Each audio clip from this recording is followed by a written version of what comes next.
다윗의 자손이시며 아브라함의 자손이신 예수 그리스도의 족보. 아브라함은 이삭을 낳고 이삭은 야곱을 낳았으며 야곱은 유다와 그 형제들을 낳았다. 유다는 타마르에게서 페레츠와 제라를 낳고 페레츠는 헤츠론을 낳았으며 헤츠론은 람을 낳았다. 람은 암미나답을 낳고 암미나답은 나흐손을 낳았으며 나흐손은 살몬을 낳았다. 살몬은 라합에게서 보아즈를 낳고 보아즈는 루스에게서 오벳을 낳았다. 오벳은 이사이를 낳고 이사이는 다윗 임금을 낳았다. 다윗은 우리아의 아내에게서 솔로몬을 낳고 솔로몬은 르호보암을 낳았으며 르호보암은 아비야를 낳고 아비야는 아삽을 낳았으며 아삽은 요사팟을 낳고 요사팟은 요람을 낳았으며 요람은 우찌야를 낳았다. 우찌야는 요탐을 낳고 요탐은 아즈를 낳았으며 아즈는 히즈키야를 낳았다. 히즈키야는 므낫세를 낳고 므낫세는 아몬을 낳았으며 아몬은 요시야를 낳았다. 요시야는 바빌론 유배 때에 요야킨과 그 동생들을 낳았다.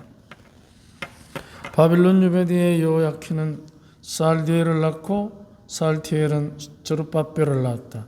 저룹바벨은 아비옷을 낳고 아비옷은 엘야킴을 낳았으며 엘야킴은 아조르를 낳았다. 아조르는 차독을 낳고 차독은 아킴을 낳았으며 아킴은 엘리우스를 낳았다. 엘리우스는 엘아자르를 낳고 엘아자르는 마틴을 낳았으며 마타는 야곱을 낳았다.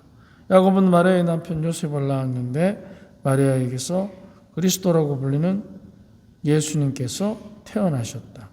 그래야 이 모든 세대 수는 아브라함부터 다윗까지 14대이고 다윗부터 바빌론 유배까지가 14대이며 바빌론 유배부터 그리스도까지가 14대이다.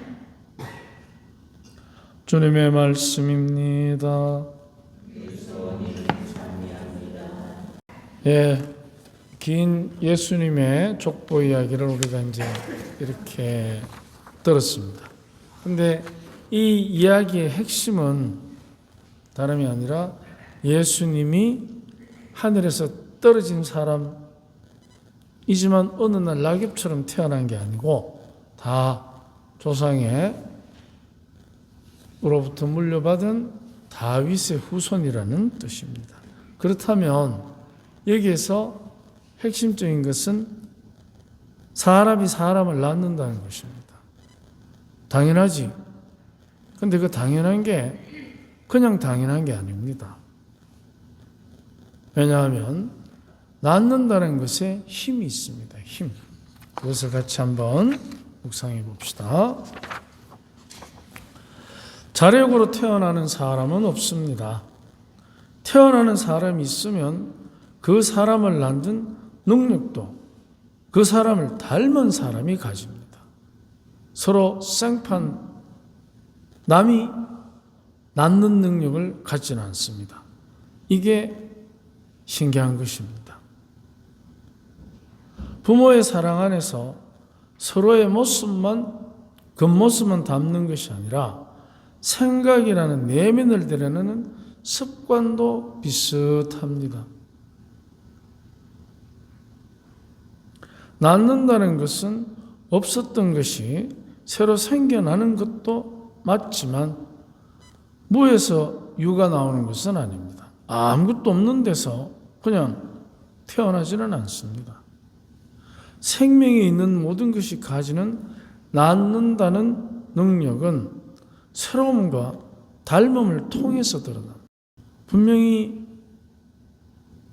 없었는데 생겨나고 있는 데서 있게 되고, 근데 있는데 그냥 있는 게 아니고 닮았다는 것입니다.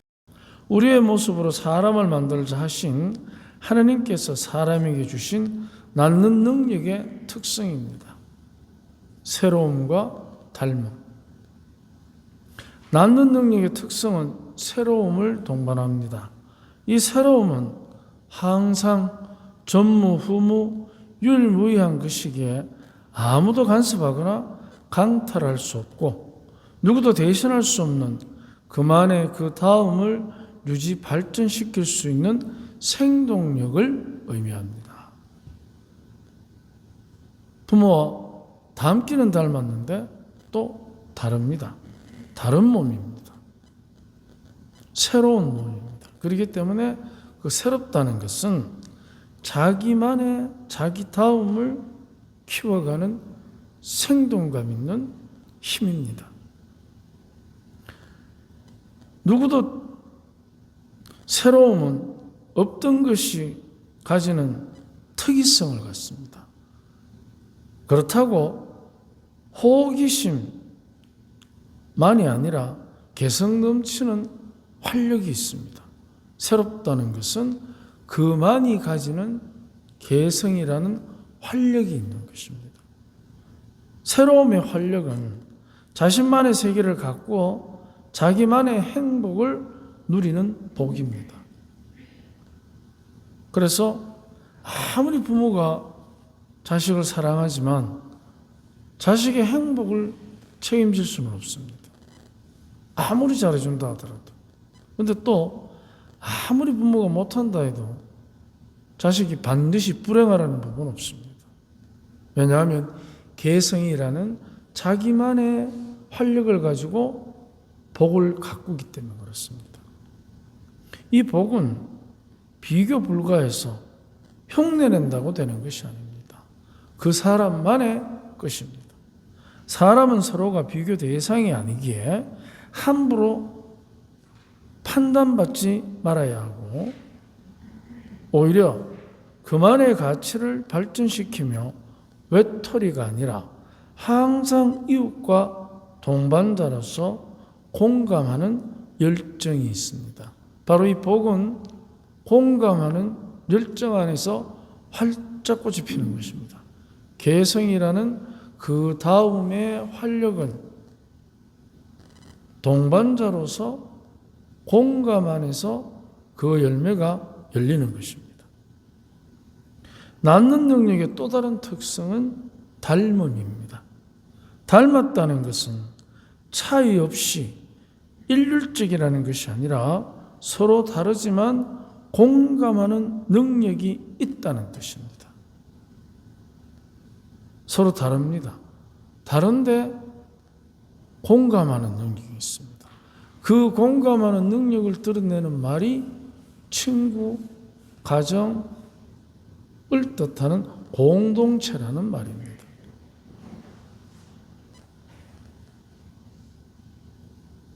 공감은 다름을 인정하는 것이지 무엇이 차이가 나는지를 평가하는 것이 아닙니다.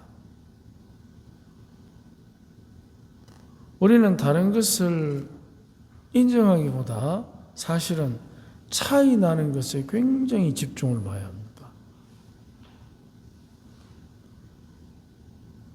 다름과 차이는 다릅니다.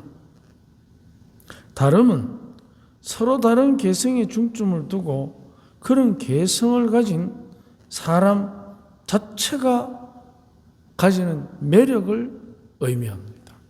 다르다는 것은 그 사람 자체가 가지는 매력, 뭘 잘하고 못하고를 떠나서 우리가 가정에 아이가 태어나면 잘하고 못하고가 중요한 게 아닙니다. 닮았고 새로 태어났다는 사실 그것만으로 이미 충분히 사랑받습니다. 왜? 우리를 닮았으니까, 우리 식구니까. 이것 자체가 이미 그 아이의 매력입니다. 그런데 차이는 서로의 장단점에 집중하여 능력 위주로 비교 평가하는 결과를 의미합니다. 차이가 난다. 그래서 다른 것하고 차이가 나는 것은 닮음에서 나오지만 그러나 다르다는 것입니다. 차이는 평가 위주고 다른 것은 매력 위주입니다. 사람은 차이가 나는 것이 아니라 서로 다른 매력을 갖고 있습니다. 다름에 대한 인정은 서로의 약점을 보완하며 위로해 주면서 상생하는 행복입니다. 아이가 태어났을 때 야는 아무것도 안 해도 됩니다. 그냥 먹입니다. 바로 그 의미입니다. 닮았다는 이유 하나로, 새롭다는 이유 하나로 그 매력이 마음껏 발산되고, 발산된 매력을 주위의 어른들은 양껏 지켜줍니다. 달라서 각양각색의 마음들이 모이기 힘든 것이 아니라 다양한 마음이 조화를 이루며 각자의 역할을 잘할 수 있도록 서로를 응원해 주는 것이 닮음의 가치를 더 아름답게 드러냅니다. 차이가 난다고 평가해서 비교하고 불만을 가지는 것이 아니라, 닮았다는 것은 차이를 인정받고 그만의 매력을 지켜주는 것입니다.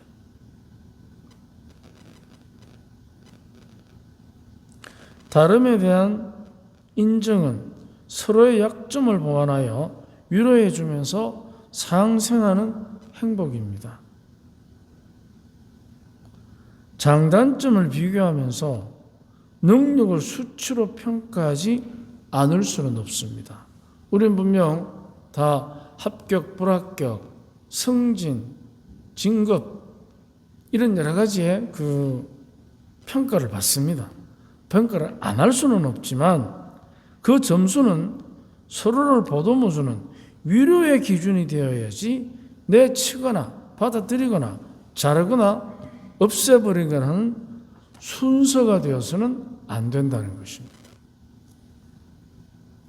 평가는 받으나 그 자체가, 평가를 많이 받은 사람은 적게 받은 사람을 지켜주고 같이 가야 되는데 우리 현실은 그렇지가 않습니다. 내쳐버립니다. 잘라버리고 쫓아내고, 그리고 점수가 낮으면 비관하고 비난받습니다. 하느님께서 우리에게 주신 나음의 능력은 보듬어주는 자비의 힘이지 배척의 칼이 아닙니다. 구세주께서 세상에 태어나시는 나음의 신비는 모든 이가 자기답게 성숙하게 도와주는 은총입니다. 성탄, 즉 성탄이라는 구세주의 은총은 천편일률적으로 의인을 제조하는 것이 아닙니다. 죄인 각자를 그가 살아온 이력 안에서, 그 개인의 역사 안에서 죄인답게, 의인답게가 아니고 죄인답게 더 성숙될 수 있는 새로움과 닮음의 초대입니다. 그래서 우리가 다른 것과 차이가 나는 것은 다릅니다. 서로 차이가 난다고 판단하면 장단점을 비교하여 평가하지만, 다름을 인정하면 약점을 보듬어 줍니다. 발전은 평가받을 때보다는 보듬어 줄 때 활성화됩니다. 주님께서 우리에게 오심은 바로 평가하기 위해서가 아니라 보듬어 주시기 위한 것임을 다시 한번 묵상합시다. 아멘.